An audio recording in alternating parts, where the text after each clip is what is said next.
భారత communist party Maoist నిషిద్ధ పార్టీగా ఉన్న ఈ పార్టీ నుంచి లొంగుబాట్లు జరుగుతూ ఉన్నాయి. అయితే పార్టీ పూర్తి పేరుతో కాకుండా మావోయిస్టులు అంటూ సహజంగా పేరు మోసినటువంటి దీని నుంచి జరుగుతున్న లొంగుబాట్లు చట్ట ప్రకారం అయితే స్వాగతించవచ్చు.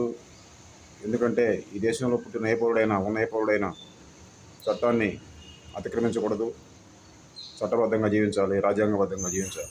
ఆ మేరకు ఇప్పటివరకు ఆ మావోయిస్టులు అనే వాళ్ళు ఎవరైనా కార్యాచరణ చేసి ఉంటే చట్ట వ్యతిరేక కార్యాచరణ, దానికి సంబంధించిన కేసుల్ని ఎదుర్కోవాల్సి ఉంటుంది. ఆ మేరకు కేసులు ఉన్నప్పుడు పోలీసు వద్ద కానీ కోర్టులో కానీ లొంగిపోవాల్సి ఉంటుంది. అటువంటి లొంగుబాటుని నేను స్వాగతిస్తున్నాను. అయితే ఎర్రజెండా భుజాన వేసుకున్నామని చెప్పిన వాళ్ళు ఎర్రజెండాను కూడా వదిలేసి రాజకీయ లొంగుబాటుకు సిద్ధపడటం సరైనది కాదు. దాన్ని మేము వ్యతిరేకిస్తున్నాం. మావోయిస్టులకు పిలుపు, మావోయిస్టులు చట్టపరంగా లొంగిపోండి, కేసులుంటే ఎదుర్కోండి, చట్టబద్ధంగా రాజ్యాంగబద్ధంగా కొనసాగండి, ఎర్రజెండాను మాత్రం అడగండి, రాజకీయ లొంగుబాటుకు సిద్ధపడకండి, రాజకీయంగా కొనసాగండి. రాజ్యాంగం,